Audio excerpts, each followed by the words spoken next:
তোমরা আই থেকে একটা প্রবলেম হয়েছিল। আই হচ্ছে ইটালিক। ইটালিক মানে কোনো লেখাকে বাঁকা হরফে লেখার জন্য যে এটা ব্যবহার করা হবে সেটা হবে আই। আই মানে ইটালিক। যেমন আমি আই দিয়ে যদি নেত্রকোনা লিখি আই ক্লোজ, এটার মানে কি? এটার মানে হবে নেত্রকোনা লেখাটা তখন বাঁকা হয়ে লেখা আসবে, অর্থাৎ এই ট্যাগের আনসার হবে নেত্রকোনা। অর্থাৎ লেখাটা স্বাভাবিকভাবে না আসে বাঁকা হয়ে আসবে। তার মানে কোনো লেখাকে বাঁকা হরফে লেখার জন্য আমরা যে ট্যাগ ব্যবহার করবো সেটা হবে আই, মানে ইটালিক। এরপরে দেখো, যদি আমরা কোনো লেখাকে আন্ডারলাইন করতে চাই তাহলে হবে ইউ। ইউ মানে হচ্ছে আন্ডারলাইন। যদি আমি ইউ দিয়ে নেত্রকোনা লিখি, ট্যাগ শুরু ইউ, ট্যাগ ক্লোজ, তাহলে এটার আনসার হবে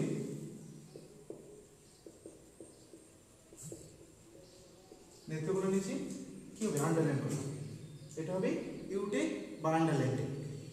তাহলে আমরা এখানে তিনটা ট্যাগ করলাম, একটা হবে বোল্ড, একটা হবে ইটালিক, আর একটা হবে আন্ডারলাইন। তিন ট্যাগ। তোমাদের এখানে আরেকটা বিষয়, সেটা হচ্ছে ট্যাগের মূলত তিনটা অংশ। এটা হচ্ছে ওপেনিং ট্যাগ, এটা হচ্ছে ক্লোজিং ট্যাগ। তাহলে মাঝখানের অংশ দেখে কি বলি?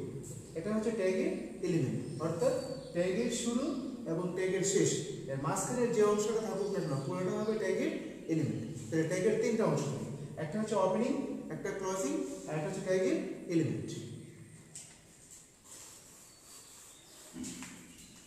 এখন আমরা করব ইমেজ।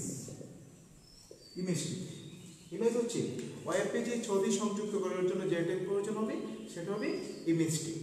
আর তোমাদের একটু শুরুতে আমি বলছিলাম যে ইমেজ কোন ধরনের ট্যাগ? ইমেজ হবে এমটি ট্যাগ। তো তোমাদের স্পেশালি আমি তিনটা এমটি ট্যাগের কথা বলছি। এই ছবির কি আছে? দৈর্ঘ্য আছে এবং প্রস্থ আছে। ছবিটা তোমরা জানো যে অবশ্যই কি করতে হয়, অনলাইনে অ্যাপ্লিকেশন করতে গেলে যে কোনো যদি ছবি দিতে হয় তাহলে ছবির সাইজ দেওয়া থাকে যে এত পিক্সেল এত, সেটা হচ্ছে এই সাইজ। ছবির সাইজ হচ্ছে দুইটা, একটা হচ্ছে দৈর্ঘ্য, একটা হচ্ছে প্রস্থ। দৈর্ঘ্য হচ্ছে লেন্থ বা হাইট, প্রস্থ হবে ব্রেথ বা উইডথ। এটা যদি একটা ছবি হয় এটা দৈর্ঘ্য প্রস্থ লিখতে হবে। আবার এই ছবিটা কোন ফাইলে আছে, কি নামে আছে, সেটাও একটা বিষয়। তো সেটার জন্য এএসআরসি অ্যাট্রিবিউট উল্লেখ করতে হয়। যেমন আমি যদি পাখির ছবি সংযুক্ত করতে চাই তাহলে এটা হবে অ্যাট্রিবিউট লেখার সময় আমরা ইকুয়াল দিয়ে লিখি এবং ইকুয়াল দিয়ে করে সেটা ইনভার্টেড কমা দিয়ে তৈরি করি। ইনভার্টেড আমরা সিঙ্গেল ইনভার্টেড কমা দিতে পারি, আবার ডাবল ইনভার্টেড কমা দিলে হবে, আবার ইনভার্টেড কমা না দিলে হবে। তবে কিছু কিছু ক্ষেত্রে ইনভার্টেড কমা বাধ্যতামূলক। যেমন আমি যদি এখানে লিখি, যদি আমি পাখির ছবি অ্যাড করি, আমি দিলাম এখানে কিন্তু বার্ডের সাথে আবার কি দিতে হবে? ইমেজের কতগুলো সফটওয়্যার আছে, যেমন এখানে কিছু থাকতে পারে জেপিজি, জেপিজি থাকতে পারে, জেপিইজি থাকতে পারে, বিএমপি থাকতে পারে, এনপিজি থাকতে পারে, এরকম অনেক ধরনের সফটওয়্যার আছে। তো আমরা বেসিক্যালি যেটা ইউজ করি জেপিজি বেশি ইউজ করি। এখানে জেপিজি মানে হচ্ছে জয়েন্ট ফটোগ্রাফিক গ্রুপ, আবার জেপিইজি মানে হচ্ছে জয়েন্ট ফটোগ্রাফিক এক্সপার্ট গ্রুপ। যেমন আমি যদি এখানে শুধু বার্ড দিই, শুধু বার্ড দিলে হবে না, বার্ডের সাথে কি দিব? জেপিজি।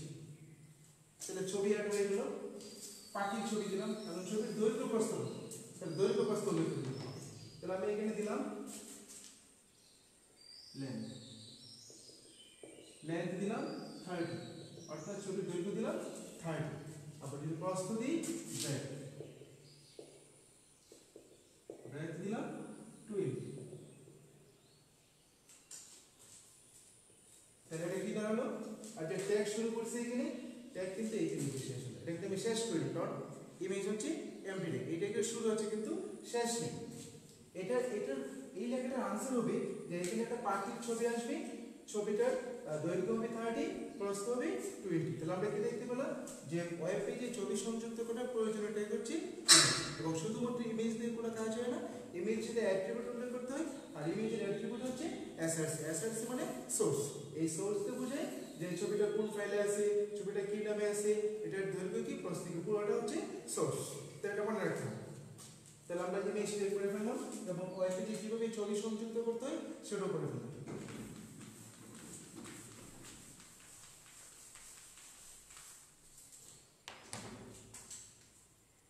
এখন আমরা করব অর্ডার লিস্ট। আচ্ছা একটু পরে পড়ি।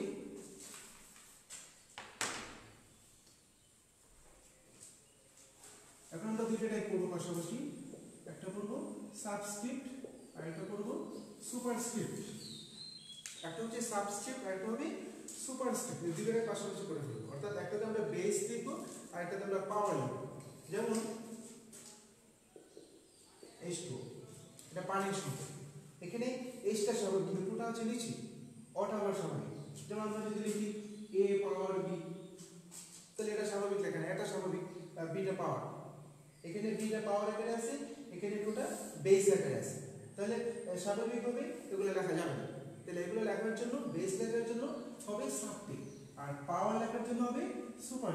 সুপার মানে সুপারস্ক্রিপ্ট, আর সাব মানে হচ্ছে সাবস্ক্রিপ্ট। যেমন আমি যদি লিখতে চাই p বেস 60, তাহলে আমার কোথায় যেতে হবে, এই যে আমি লিখব p, এখানে p স্বাভাবিক লেখা, আর 16 কোথায় আছে, নিচে। নিচে যাওয়ার জন্য আমি কোন ট্রিক দেব, সাব। সাব দিয়ে কত লিখব, 60। এরপরে কি করব, ট্যাগ শুরু করে ট্যাগ কি করতে হবে, ক্লোজ করতে হবে।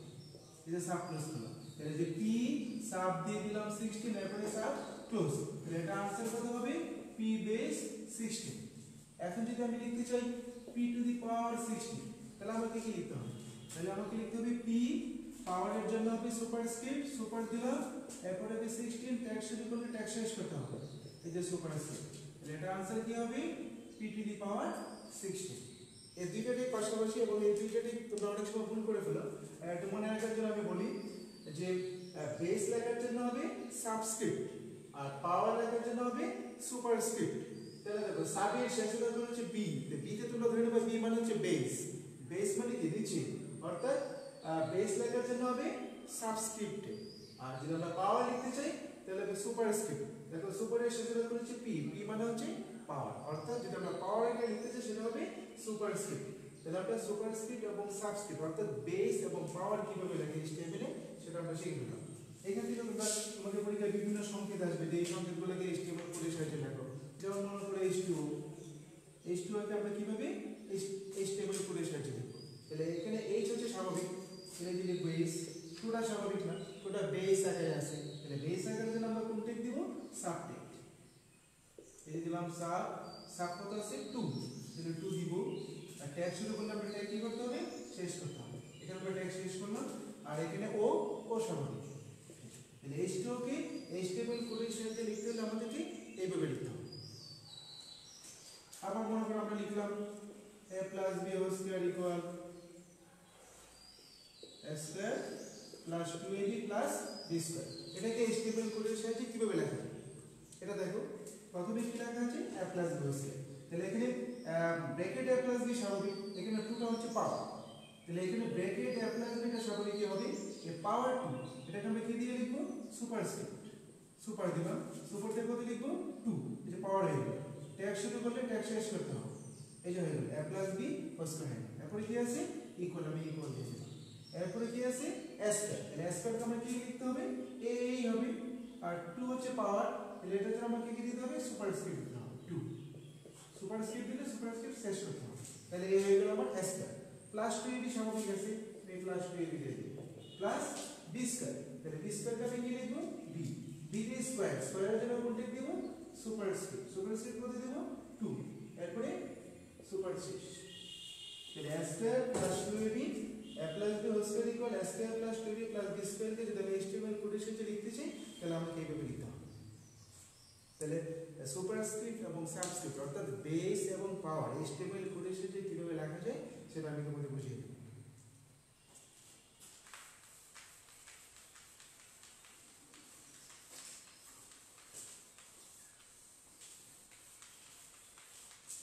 এখন দেখো, আমরা যদি কোনো লেখাকে কেটে দিতে চাই, যেমন আমি এখানে লিখলাম লেখাটা আমি লেখাটাকে কেটে দিই, তো আমি কাটলাম এইভাবে, কিন্তু HTML তো এইভাবে কাটা যায় না। কাটার জন্য কি করতে হবে, আলাদা কোড দিতে হবে। এই কোডটা করতে হবে, এই কোডটা তিনভাবে লেখা যায়। একটা হচ্ছে স্ট্রাইক, স্ট্রাইক টেক, আবার সংক্ষেপে এটাকে এস আকারে লেখা যায়, স্ট্রাইক লিখলে হবে, এস লিখলে হবে, আর একটা হচ্ছে ডেল। এই তিনভাবে লেখা, তাহলে আমি যদি নেত্রকোনা লেখাকে কেটে দিতে চাই তাহলে HTML কোডের সাহায্যে কিভাবে লিখতে হবে? এই তিনটার যে কোনো একটা দিয়ে লিখতে হবে।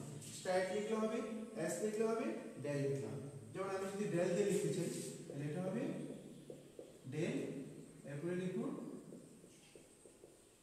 নেত্রকোনা, এরপরে টেক্সট শুরু করলে টেক্সট শেষ করতে হবে।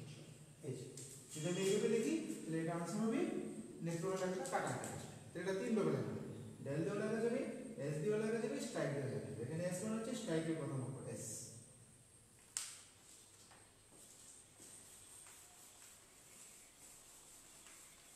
এখন যদি আমি কোটেশন দিতে চাই, যেমন নেত্রকোনা এখানে কোটেশন করব, কোটেশন এটা HTML কোটেশন যে কিভাবে লেখা যায় সেটাকে আমরা লিখতে হবে কিউ, কিউ। এই যে কিউ দিলাম, কিউ দিয়ে কি লিখতে হবে? নেত্রকোনা।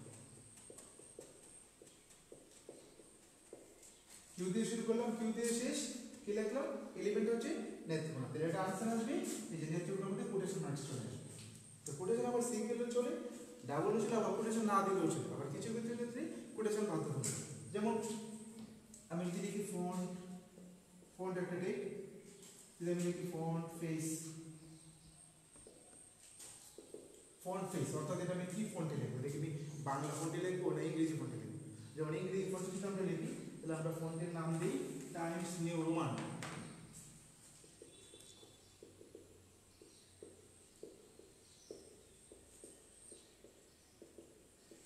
এটা একটা টেক, ফন্ট ফেস কি দিলাম? Times new Roman.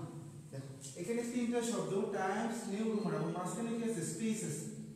যদি অ্যাট্রিবিউটের মধ্যে স্পেস থাকে তাহলে স্পেস থাকলে অবশ্যই আমাদের কোটেশন মার্ক করতে হবে। আর যদি স্পেস না থাকে, যেমন আমরা যদি লিখি ইমেজ, একটু আগে লিখছি তোমাদের ইমেজ, যদি আমি লিখি src এটা অ্যাট্রিবিউট, এটা আমি যদি লিখি শুধুমাত্র বার্ড জেপিজি, যদি আমি শুধুমাত্র এটা লিখি এখানে কিন্তু কোনো স্পেস নেই, তাহলে এখানে এই যে ইনভার্টেড কমা সেটা না দিলেও চলবে। কিন্তু এই ক্ষেত্রে আমাকে তিনটা ওয়ার্ড এবং এখানে কি আছে? স্পেস আছে।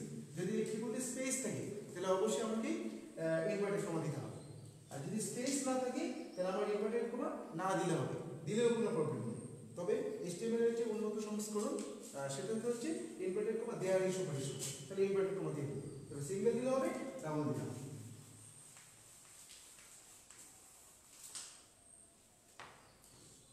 এখন আমরা করব অর্ডার লিস্ট এবং আনঅর্ডার লিস্ট। এই দুটো আমরা পাশাপাশি করব। একটা হলো অর্ডার লিস্ট এবং আনঅর্ডার লিস্ট। এটা আমরা একটু বিস্তারিত করব কিভাবে অর্ডার লিস্ট করা যায় এবং আনঅর্ডার লিস্ট করা যায়। অর্ডার লিস্ট করার টাইপ হচ্ছে OL। OL মানে হচ্ছে অর্ডার লিস্ট, অর্থ হচ্ছে অর্ডার, এলটা হচ্ছে লিস্ট। এখন অর্ডার লিস্টে কি? যেমন মনে করো আমি এখানে লিখলাম বুক, পেন, পেন্সিল। এখানে কিন্তু জিনিস আছে, কিন্তু জিনিসগুলো কি সাজানো আছে? সাজানো নেই। আমি একটু বড় করে লিখি, যতক্ষণ মধ্যে দেখা যাচ্ছে না। বুক, পেন, পেন্সিল, এই তিনটে। আমি যদি বলি বুক, পেন, আমরা এটাকে এভাবে সাজিয়ে দেবো। 1 নম্বরে বই, 2 নম্বরে পেন, 3 নম্বরে পেন্সিল।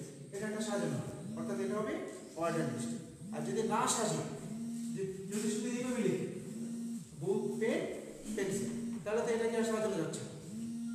এটাতে আপনি বলতে পারতেছেন না যে কোথায় কি আছে, 1 নম্বরে বই, 2 নম্বরে পেন, আর 3 নম্বরে পেন্সিল। সাজানোর প্রক্রিয়া অর্ডার লিস্ট, আর যদি সাজানো না থাকে সেটা হবে আনঅর্ডার লিস্ট। সাজানোর আমরা আবার বিভিন্ন ভাবে, 1 নম্বরে বই, 2 নম্বরে পেন, 3 নম্বরে পেন্সিল। আবার এটাকে অন্যভাবে সাজানো যায়। আমি এখানে এটাকে কি লিখতে পারি? 10 নম্বরে বই, 11 নম্বরে পেন, 12 নম্বরে পেন্সিল। তোমাদের এখানে আমি 4টা জিনিস দেখবো যে অর্ডার লিস্ট বিভিন্ন ভাবে থাকতে পারে। একটা হচ্ছে 1 2 3 আকারে একটা সিরিয়াল থাকতে পারে। আবার 1 2 3 আকারে কিভাবে লিখতে পারি? ABC আকারে। এটা অর্ডার লিস্ট। আমি বলে দিতে পারছি যে A তে বুক আছে, B তে পেন, C তে পেন্সিল আছে। আবার এটা ABC অক্ষর না দেখে লিখতে পারি রোমান সংখ্যা। এই যে 1 নম্বরে বই, 2 নম্বরে পেন, 3 নম্বরে পেন্সিল। আবার অর্ডার লিস্ট সবসময় সংখ্যা ভিত্তিক হবে। আবার যে 1 নম্বর থেকে শুরু এরকম না, এটা কি থেকে শুরু হলো? 10 থেকে। যে 10 নম্বরে বই, 11 নম্বরে পেন, 12 নম্বরে পেন্সিল।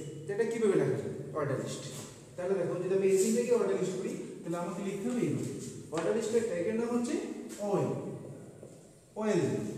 যদি আমি এটাকে 1 2 3 আকারে লিখতে চাই তাহলে আমাকে এখানে লিখতে হবে well type. Well type equal 1, অর্থাৎ শুধুমাত্র স্টার্টিং পয়েন্ট আমাকে ফেস করতে হবে। এখানে শুরুটা হচ্ছে 1 দিয়ে, তাহলে 1 দিয়ে লেখার জন্য আমি এখানে কি দিলাম ওয়েল টাইপ ইকুয়াল 1, আর এখানে টাইপ কেন দিলাম, এখানে টাইপটা একটা অ্যাট্রিবিউট। এখানে কেন অ্যাট্রিবিউট, কারণ এখানে শুধুমাত্র অর্ডার লিস্টে যা হচ্ছে এটা যে কোনো আকারে থাকতে পারে। এটা থাকতে পারে 1 2 3 আকারে, থাকতে পারে এবিসি আকারে, থাকতে পারে রোমান সংখ্যায়, থাকতে পারে 1 2 3 আকারে, যে কোনো মাঝখান থেকে সংখ্যা শুরু হতে পারে। এই জন্য টাইপ উল্লেখ করতে হবে, অর্থাৎ কি আকারে আসছে। এখানে টাইপ হবে অ্যাট্রিবিউট, আমি এখানে কি দিলাম 1। এখানে 1 দ্বারা বুঝে যাবে যে এটা 1 থেকে শুরু হবে। এখানে লিখবো পেন, এখানে লিস্ট ক্লোজ, এরপরে লিস্ট হবে পেন্সিল, পেন্সিল, এখানে লিস্ট ক্লোজ। এরপরে দেখো এখানে টেক্সট শুরু করলাম, টেক্সট শেষ করলাম, টেক্সট শুরু করলাম, শেষ করলাম, অয়েল কিন্তু ক্লোজ করা হয় না। তাহলে সর্বশেষ কি ক্লোজ করতে হবে, অর্ডার লিস্ট ক্লোজ করতে হবে। তাহলে এটার आंसर হবে 1 নম্বরে বুক, 2 নম্বরে পেন, 3 নম্বরে পেন্সিল। এখানে যে আমি লিখলাম যে অয়েল টাইপ ইকুয়াল 1, পরে 2 3 4 5 এগুলোর জন্য কোনো কমান্ড দিতে হবে না। এটা শুরুতে কমান্ড দিয়ে রাখছি, এটাতে তুমি যতগুলো লিস্ট করবে এগুলোর পাশে নাম্বারটা উঠে চলে আসবে। তাহলে স্টার্টিং পয়েন্ট হচ্ছে এখানে আমার ইম্পর্টেন্ট। এখন সেম জিনিসটা এটা হচ্ছে 1 2 3 আকারে বুক পেন পেন্সিল। এখন 1 2 3 না থেকে যদি থাকি 10 নম্বরে বুক, 11 নম্বরে পেন, 12 নম্বরে পেন্সিল, তাহলে কেটে দিতে হবে। তখন এখানে কি লিখতে হবে ওয়েল টাইপ ইকুয়াল 1 লিখলেই হবে। 1 লেখার সাথে লিখতে হবে ওয়েল টাইপ ইকুয়াল 1। এখানে আমরা লিখব স্টার্ট, স্টার্ট ইকুয়াল 10। এখানে ভালো করে মনোযোগ দাও। একটা আমি কি বলছিলাম যে ওয়েল টাইপ ইকুয়াল 1, 1 দিয়ে করে চলে আসবে বুক পেন পেন্সিল।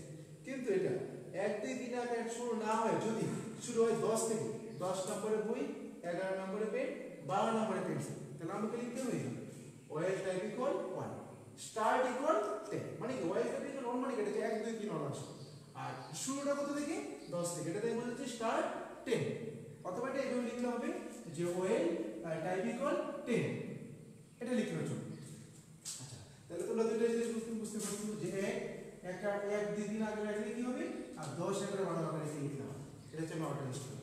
এখন যদি হয় সংখ্যা ভিত্তিক না থাকে, যদি এবিসি আকারে থাকে, তাহলে আমাকে লিখতে হবে ওয়েল টাইপ ইকুয়াল a, তখন স্টার্ট লেখা যাবে না, ওয়েল টাইপ ইকুয়াল a। এটার মানে হচ্ছে তখন লেখাটা কি আকারে চলে আসবে, এবিসি আকারে। আবার যদি দেখে রোমান সংখ্যা, তাহলে আমি শুধু এখানে চেঞ্জ করলে হবে, এখানে আমি লিখব ওয়েল টাইপ ইকুয়াল এই যে প্রথম। আবার যদি মাঝখান থেকে শুরু হয় তাহলে লিখতে হবে ওয়েল টাইপ ইকুয়াল এটা, পরে স্টার্ট, কত থেকে স্টার্ট, তাহলে স্টার্টের জন্য আলাদা আরেকটা অ্যাট্রিবিউট আসবে। এটা হচ্ছে অর্ডার লিস্ট কিভাবে করতে হয় HTML এর সাহায্যে, সেটা তোমাদের দেখাবো। এখন সেম জিনিসটা অর্ডার লিস্ট না হয়ে আনঅর্ডার লিস্ট আকারে আসবে।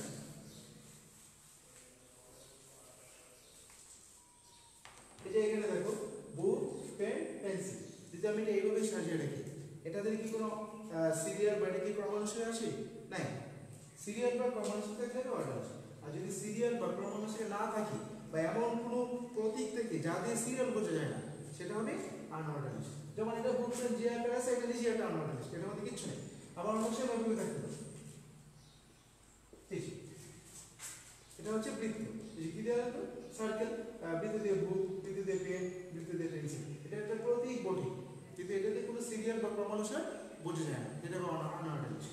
এটা আবার কিভাবে থাকতে পারে, এটা সার্কেল আকারে আছে, আবার এটা থাকতে পারে এইভাবে বৃত্তটা গোল আকারে থাকতে পারে। এটা এইটা দিয়ে বুক, এটা দিয়ে পেন, এটা দিয়ে পেন্সিল। এই জিরো মানে বৃত্ত, বৃত্ত দিয়ে বুক, বৃত্ত দিয়ে পেন, বৃত্ত দিয়ে পেন্সিল, এটা একটা ডিজাইন। আবার এই কালো বৃত্ত, এটা একটা ডিজাইন, এটা দিয়ে বুক, এটা দিয়ে পেন, এটা দিয়ে পেন্সিল, এটা একটা ডিজাইন। আবার এটা এভাবে থাকতে পারে, এটা হচ্ছে স্কয়ার মানে বৃত্ত, স্কয়ার বা বর্গ, আমরা জানি স্কয়ার বা বর্গ। এই যে স্কয়ার দিয়ে বুক, স্কয়ার দিয়ে পেন, স্কয়ার দিয়ে পেন্সিল, তো যে কোনো আকারে কি থাকতে পারে, অর্ডার লিস্ট বা আনঅর্ডার লিস্ট। এইটার জন্য আবার কোন ধরনের ট্যাগ হবে, এটাকে আমরা শুরু করব। প্রথমে দিব আমরা ইউএল। ইউএল মানে হচ্ছে ইউ হচ্ছে আনঅর্ডার, এল তো হচ্ছে লিস্ট। যদি আমি এই বুক পেন এবং পেন্সিলকে আনঅর্ডার লিস্ট আকারে উপস্থাপন করব, তাহলে কেমন হবে? এটা প্রথমে আমি লিখব ইউএল, শুধুমাত্র ইউএল দিলে হবে, শুধুমাত্র ইউএল দিলে শুধুমাত্র বুক পেন পেন্সিল আসবে। এই যে প্রতীকগুলো, তিনটা প্রতীক লিখলাম, এই তিনটা প্রতীক আসবে, মনে রাখবেন শুধুমাত্র ইউএল দিলে বুক পেন পেন্সিল আসবে, এই প্রতীকগুলো আসবে। আর যদি প্রতীকগুলো থাকে তাহলে প্রতীকগুলোর জন্য কি করতে হবে, ইউএল এর সাথে অ্যাট্রিবিউট দিতে হবে। কারণ অ্যাট্রিবিউটগুলো এক একটা এক একটা। যদি এটা বৃত্ত দিয়ে লেখা থাকে তাহলে বৃত্তের জন্য লিখতে হবে সার্কেল। আবার যদি এটা কালো বৃত্ত থাকে তাহলে এটার জন্য লিখতে হবে ডিস্ক। আবার যদি এটা থাকে বর্গ তাহলে লিখতে হবে স্কয়ার। তাহলে দেখো আমি যদি প্রথমটা লিখতে চাই যদি বৃত্ত আকারে তাহলে আমরা এখানে লিখতে হবে UL type. UL type equal circle.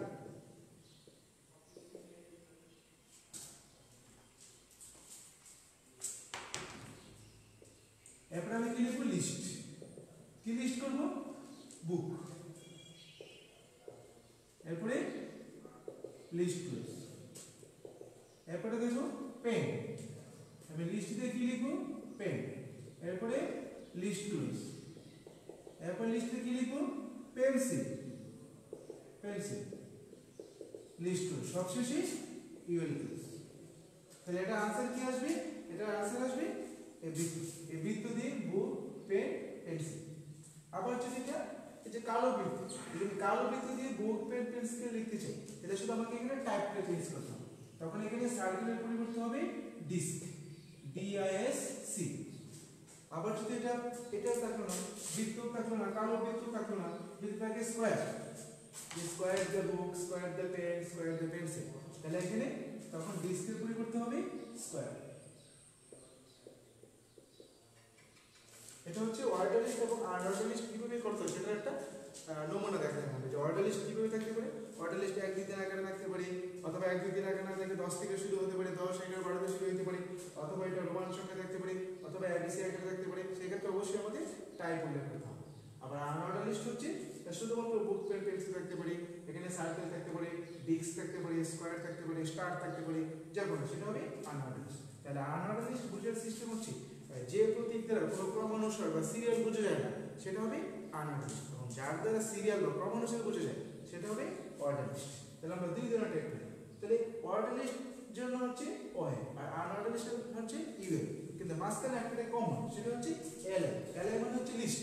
তাহলে অর্ডার লিস্ট এবং আনঅর্ডার লিস্ট উভয় ট্যাগের মধ্যে কমন টিক কোনটি? তাহলে অর্ডার লিস্ট এবং আনঅর্ডার লিস্টের মধ্যে অবশ্যই কমন টিক হচ্ছে লিস্ট, এটা মনে রাখতে হবে।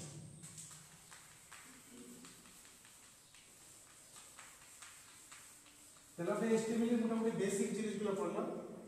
আর তোমাদের শুরুতেই বলছিলাম যে HTML কে আবার কি ভাষা বলা হয়, ট্যাগ ভিত্তিক ভাষা।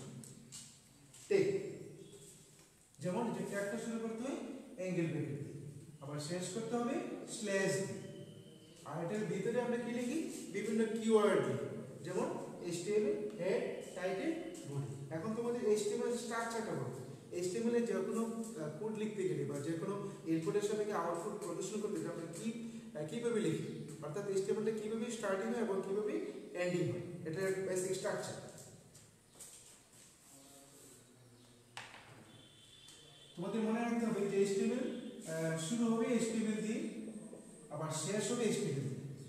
শুরুটা হবে HTML দিয়ে, শেষ হবে HTML দিয়ে, এবং মাঝখানে হবে হেড, টাইটেল, বডি, এবং এটা একটা নির্দিষ্ট ক্রমানুসার আছে। ক্রমানুসারে মনে রাখতে হবে, প্রথমে হবে HTML পরে হবে হেড, হেডের পরে হবে টাইটেল, টাইটেলের পরে হবে বডি। তাই আমি তোমাদের বিস্তারিত দেখিয়ে দিচ্ছি, এটা হচ্ছে বেসিক স্ট্রাকচার, এবং এটা খুব ইম্পর্টেন্ট, কোনটার পরে কোনটা আসে এটা ক্রমানুসারে মনে রাখতে হবে।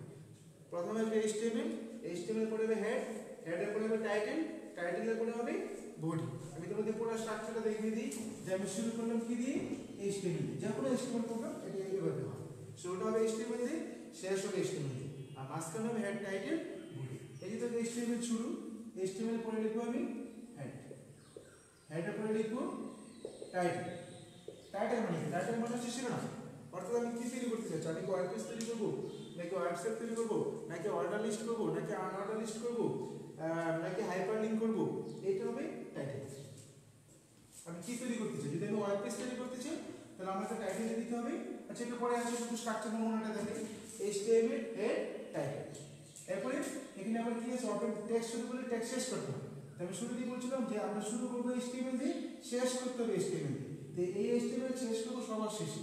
এখানে কি আছে, হেড এবং টাইটেল। হেড এবং টাইটেলের মধ্যে আগে ক্লোজ হবে টাইটেল, এরপরে ক্লোজ হবে হেড। এখন তোমাদের প্রশ্ন হচ্ছে যে HTML ক্লোজ করব সবার শেষে, কিন্তু হেড এবং টাইটেলের মধ্যে আগে ক্লোজ হওয়ার কথা ছিল কি হেড, এরপরে টাইটেল, কিন্তু এখানে কি উল্টা হয়ে যাচ্ছে।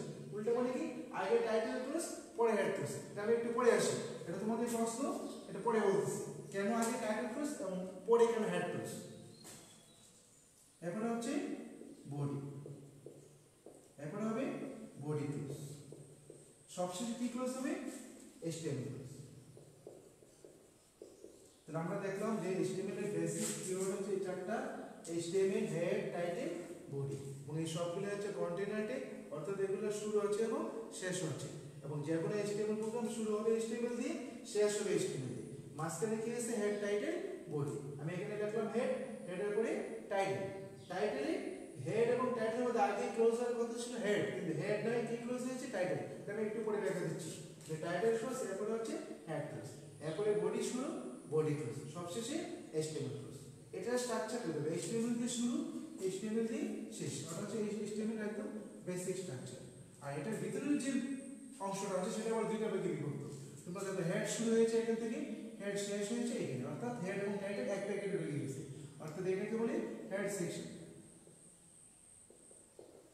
আর এই যে বডি শুরু বডি শেষ, এটাকে বলে বডি সেকশন। তাহলে এই দুইটা জিনিস আমাদের খেয়াল রাখতে হবে যে যে কোনো HTML প্রোগ্রাম HTML দিয়ে শুরু হবে HTML দিয়ে শেষ হবে। আর মাঝখানে দুইটা সেকশন, একটা হচ্ছে হেড সেকশন আর একটা হচ্ছে বডি সেকশন। যে হেড শুরু হেড শেষ, হেডের মধ্যে টাইটেল ঢুকে গেছে, এই যে হেড এবং টাইটেল মিলে হবে হেড সেকশন, আর বডি শুরু বডি শেষ এটা হবে বডি সেকশন। আর এটা যদি আমরা বিস্তারিত লিখি এই সবগুলোকে, এটা হবে HTML এর শুরু ট্যাগ, এটা হবে হেড এর শুরু ট্যাগ, এটা টাইটেলের শুরু ট্যাগ, এটা টাইটেলের শেষ ট্যাগ, এটা হেডের শেষ ট্যাগ, এটা হবে বডির শুরু ট্যাগ, বডির শেষ ট্যাগ, এটা হবে HTML এর শেষ ট্যাগ। এখন তোমাদের প্রশ্নটা হচ্ছে যে এখানে টাইটেল কেন আগে ক্লোজ, এখানে হেড আগে ক্লোজ হওয়ার কথা ছিল, কিন্তু হেড ক্লোজ না হয়ে টাইটেল কেন আগে ক্লোজ হয়েছে, এটাকে বলে ক্রসিং ট্যাগ। তোমাদের একটু আগে আমি কি দেখেছি কিভাবে বোল্ড করা যায়, কিভাবে ইটালিক করা যায়, কিভাবে আন্ডারলাইন করা যায়। এখন মনে করো আমি নেত্রকোনা লেখাটাকে মোটা করবো এবং বাঁকা করবো, তাহলে আমাকে লিখতে হবে এইভাবে। মনে করো আমি নেত্রে লিখলাম, এটা হচ্ছে বাঁকা হয়ে গেছে, এটাকে আমরা কি করবো বোল্ড করবো। তাহলে এখানে দুইটা জিনিস, একটা হচ্ছে এই নেত্রা লেখাটা মোটা হবে প্লাস বাঁকা হবে। তাহলে এখানে আমাকে কয়টা ট্যাগ ইউজ করতে হবে দুইটা। মোটা করার জন্য আমরা কি জানি বোল্ড ট্যাগ, আর বাঁকা করার জন্য হচ্ছে ইটালিক। তাহলে এখানে দুইটা ট্যাগ ব্যবহার করব, একটা হবে বি ট্যাগ আর একটা হবে আই ট্যাগ মানে ইটালিক। এই দুইটা ট্যাগ দিলে এই নেত্রা লেখাটা মোটা হবে এবং বাঁকা হবে। এখানে আমি কি লিখলাম নেট। তোমরা অনেকে একটা কাজ করো, সেটা হচ্ছে এই যে বাঁকা এবং মোটা হবে, এখানেও বাঁকা এবং মোটা হবে, এখানে তো বাঁকা এবং মোটা, এখানে ন্যাচারাল হবে, কারণ এটাকে বাঁকা এবং মোটা করার দায়িত্ব তো বোল্ড এবং ইটালিক। এখানে তোমার মোটা বাঁকা কিছু লিখতে হবে না, এখানে স্বাভাবিক লিখবে, এইটা ইনপুট দিলে আউটপুট হিসেবে এটা আসবে। তাহলে এখানে দুইটা ট্যাগ, এই দুইটা ট্যাগ এখন কি করতে হবে ক্লোজ করতে হবে। তো এখানে আগে ক্লোজ কে হবে, তোমরা তো হচ্ছে এখানে বি আগে ক্লোজ করলে খুশি, তাহলে দেখো কি হবে, আমি আগে ক্লোজ করি, তো বি যদি আগে ক্লোজ করি এই যে হবে বি ক্লোজ, তারপরে এখানে আই ক্লোজ করব, কিন্তু এটা ভুল পদ্ধতি, এবং এই ভুলটার নাম হচ্ছে ক্রসিং ট্যাগ। ক্রসিং ট্যাগটা কি, ক্রসিং ট্যাগ হচ্ছে দেখো এই যে বি ট্যাগ শুরু বি শেষ হলো কোথায়, এই ট্যাগের শুরু এবং ট্যাগের শেষ এর মাঝখানে আমি দুইটা বৃত্ত সমান করব। এই যে বি শুরু বি এখানে শেষ, আই শুরু আই শেষ করে এখানে, এখানে আরেকটা বৃত্ত সমান, তাহলে মাঝখানে কি হয়ে গেল ক্রসিং হয়ে গেল, এটাকে বলে ক্রসিং ট্যাগ। তাহলে এখানে এই যে হেড এবং টাইটেল, হেড এবং টাইটেলের মধ্যে আমি আগে কি করি টাইটেল ক্লোজ করছি, হেড আগে ক্লোজ করে দিই। যদি হেড আগে ক্লোজ করতাম তাহলে এটা কি যেত ক্রসিং ট্যাগ। তাহলে ক্রসিং ট্যাগ হচ্ছে ট্যাগের শুরু এবং ট্যাগের শেষ এর মাঝখানে দুটি বৃত্তচাপ অঙ্কন করলে যদি এদের মধ্যে ক্রসিং হয় তাহলে সেটা হবে ক্রসিং ট্যাগ, এবং এটা হবে ভুল পদ্ধতি HTML। দেখো তোমরা এখানে বি আই, এটা শুদ্ধ রূপ হচ্ছে নেক্সট লিখলাম, এখানে বি আগে ক্লোজ হবে আই, এরপরে ক্লোজ হবে বি, এখন বৃত্ত সমাপ্ত। এই দেখো বি শুরু এখানে বি শেষ কোথায় এখানে, আই শুরু এখানে আই শেষ কোথায় এখানে, এখন কি এটা ক্রসিং হয়েছে অবশ্যই না। তাহলে সঠিক आंसर হবে এটা, অর্থাৎ নিয়মটা হচ্ছে সিঙ্গেল ট্যাগ ক্লোজ করলে এটা কোনো আগামী কোনো প্রবলেম নেই, যদি পাশাপাশি দুটি বা তিনটি ট্যাগ ক্লোজ করতে হয় তাহলে যে একটি কাছে থেকে শুরু হবে, তাহলে যখন আমি এখানে একটা ক্লোজ করবো, আমি যদি এখানে দাঁড়িয়ে থাকি, এখানে দাঁড়িয়ে থাকলে আমার পাশে কোনটা আয় আগে বি আই অবশ্যই আয়, তাহলে পাশাপাশি দুটি বা মানে মোর দেন দুটি অথবা তিনটিতে ক্লোজ করার সময় যে টেকটি কাছে থেকে শুরু হবে সেই টেকটিকে আগে ক্লোজ করতে হবে আর পরেরটিকে পরে ক্লোজ করতে হবে। এজন্য আগে আই ক্লোজ হবে পরে বি ক্লোজ হবে। যদি এখানে আমি আরেকটা দিতাম ইউ দিতাম তিনটা ক্লোজ, তাহলে আগে ক্লোজ হচ্ছে কি আই, পরে বি, সবশেষে ক্লোজ হবে ইউ। তাহলে এটা হচ্ছে ক্রসিং টেক, আর এটা এবং এটা হচ্ছে ভুল পদ্ধতি, আর শুদ্ধ পদ্ধতি হচ্ছে এটা। তাহলে দেখো এই কারণে কিন্তু হেড এবং টাইটেল মধ্যে আগে ক্লোজ হয়েছে টাইটেল, এরপরে ক্লোজ হয়েছে হেড। এটা হচ্ছে HTML এর একদম বেসিক স্ট্রাকচার। কিভাবে HTML দিয়ে ওয়েব পেজ তৈরি করা যায় বা HTML দিয়ে বিভিন্ন প্রোগ্রাম বা যে কোনো কিভাবে আউটপুট বের করা যায় সেটা বেসিক স্ট্রাকচার ছিল। এখন মনে করো আমি যদি বলি তোমাদের যে নেত্রকোনা গভর্নমেন্ট কলেজ থেকে একটি ওয়েব পেজ তৈরি করে HTML কোডের সাহায্যে, তাহলে কিভাবে লিখতে হবে? তাহলে আমাদের প্রথমে লিখতে হবে HTML, এরপর লিখতে হবে হেড, এরপর লিখতে হবে টাইটেল। তোমাদের আগে বলছিলাম টাইটেল মানে হচ্ছে শিরোনাম লেখা আছে। আমি কি তৈরি করতে চাই? যে নেত্রকোনা গভর্নমেন্ট কলেজ থেকে একটি ওয়েব পেজ তৈরি করতে চাই, তাহলে আমার এখানে টাইটেলে আমি কি তৈরি করতে চাচ্ছি? Web page. তাহলে আমি এখানে কি দিব?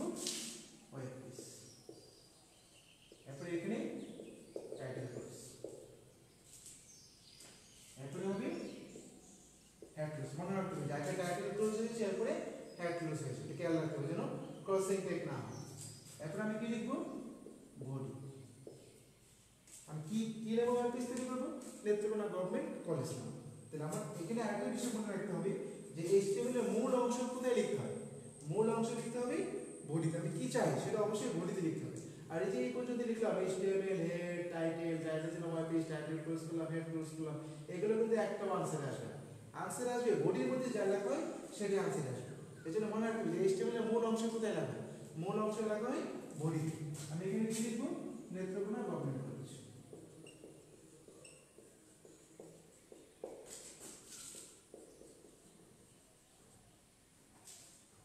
এরপরে বডি শুরু করলাম, বডি শেষ।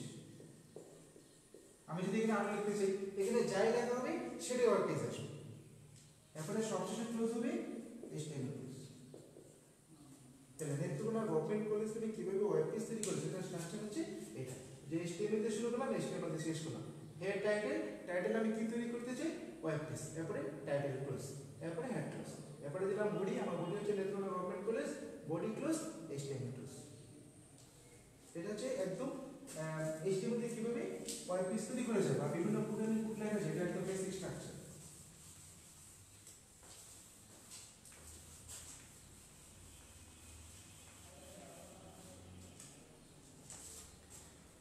তো আজকে তোমাদের ক্লাসে HTML এর একদম বেসিক জিনিসগুলো পড়ালাম। আজকে এই পর্যন্তই থাকবে। আগামী ক্লাসে তোমাদের HTML এর দিয়ে কিভাবে টেবিল তৈরি করা যায় এই বিষয়ে আমরা বিস্তারিত পড়ব।